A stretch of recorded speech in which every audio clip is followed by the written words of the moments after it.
Bonjour, nous revoilà pour une 12e fois hors des sentiers rebattus.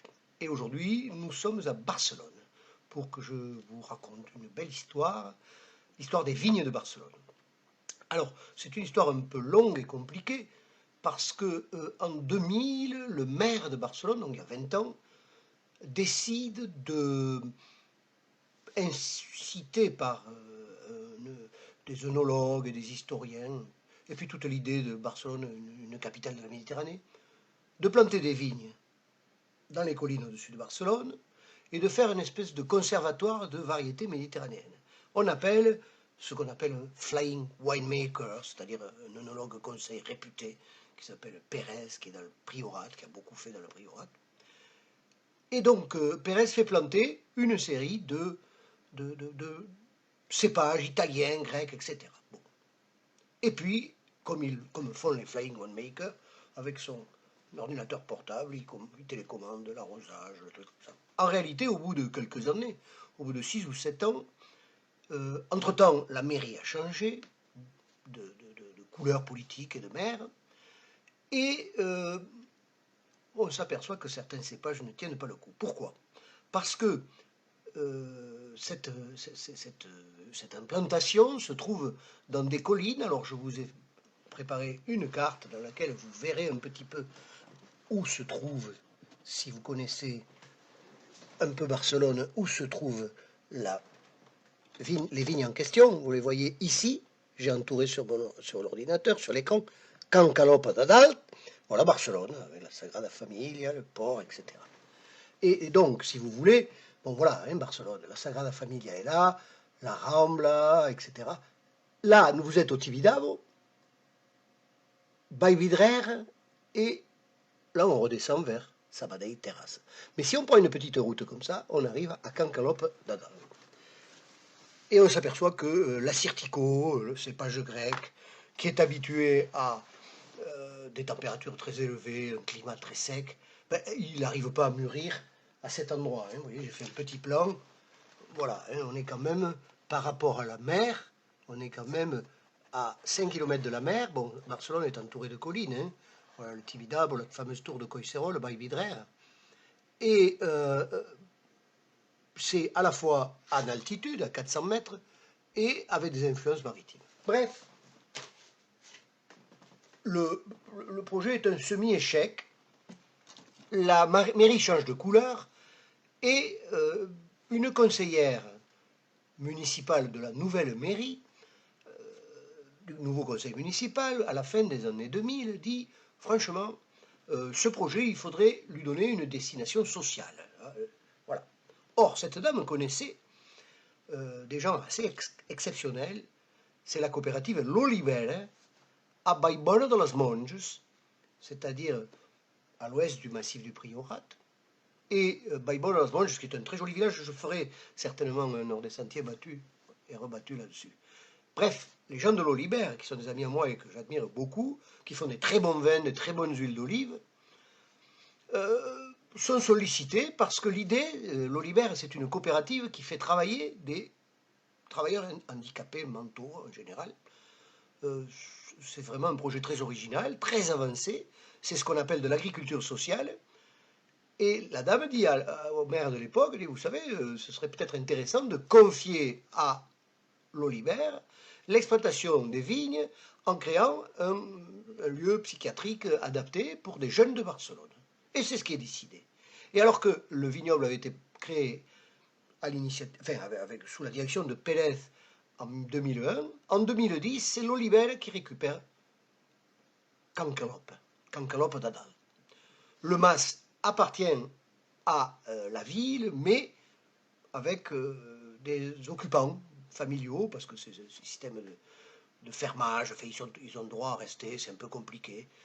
Il faudra du temps pour qu'ils partent, ils sont peut-être pas encore partis. Mais enfin, la bâtisse, qui est une petite merveille que je vais vous montrer. La bâtisse, c'est un mas qui a 300 ans. Bon, là, il a été un peu rénové. Voilà, Cancalope.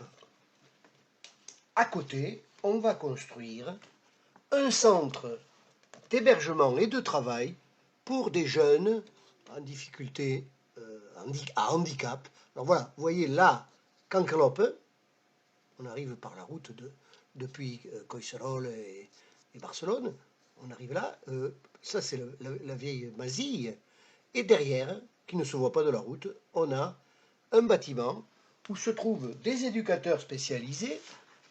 En général, il y en a entre 2 et 4, hein, mais bon, pendant la journée, il y a des gens qui encadrent le travail à la vigne.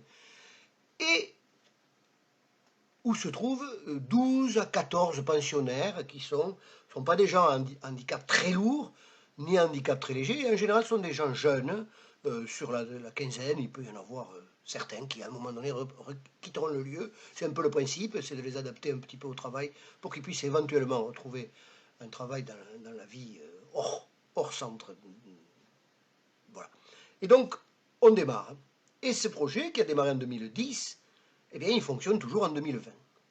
Alors, bien sûr, on a fait du vin. On a fait du vin. Les gens de l'Olibel ont commencé à arracher les cépages qui n'avaient pas fonctionné. C'est un cépage toscan et le cépage grec. Enfin, ils ont replanté des cépages classiques de chez nous, du grenache, de la syrah. Et dans les années, dans un premier temps, ils ont fait du vin avec les vignes dont ils avaient hérité. Donc voilà, ils faisaient ça. Voilà, ça, par exemple, c'est le 2014. Ça s'appelait Vignes de Barcelone. C'était le grand vin. Et c'était réservé aux réceptions officielles de la mairie de Barcelone. Bon, là, je vous parle de 2010-2015 à peu près, puisque je ne sais plus si les élections c'est 4 ou 5 ans. Donc, pendant 5 ans, ils font 2 vins. Grand B, c'est Vignes de Barcelone, et puis après, ils font un petit C, c'est Vignes de Collseroles. Alors, les vins de la Vigne de Barcelone, je vous ai montré, là j'ai aussi un millésime 2009, qui est donc le premier millésime vinifié par les gens de l'Olibel là-bas. Et le second vin est mis à la disposition pour les fêtes de quartier. Il y a des fêtes de quartier, ils peuvent avoir ce vin. Voilà. Petit à petit, la replantation fait que l'encépagement est plus conforme à l'esprit pour faire des vins corrects et pas uniquement pour avoir un conservatoire. Voilà, et donc c'est tout d'un seul tenant, hein, vous l'avez vu, tout d'un seul tenant, il y a à peu près 5 hectares, et Barcelone n'est pas loin.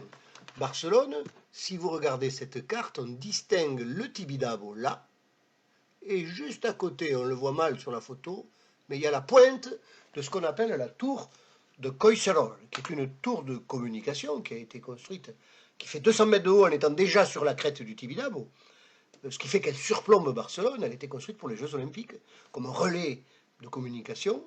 On l'appelle la tour de Collseroles. Elle a été conçue par un célèbre architecte qui s'appelle Norman Foster.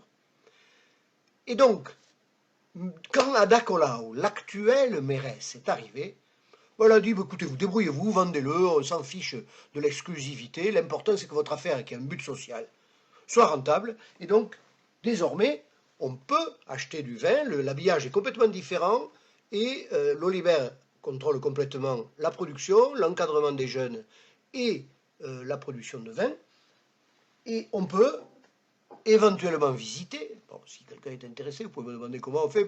Je pense qu'on peut visiter, mais ce n'est pas ouvert toute la journée, il faut prendre un rendez-vous. Mais on peut visiter, c'est très intéressant. Et on peut aussi acheter du vin. Alors là, je ne l'ai pas encore vu, mais ils ont aménagé une boutique à l'intérieur de la vieille Masille, où se trouve aussi une vieille cuisine. En fait, c'est un très très joli mas ancien.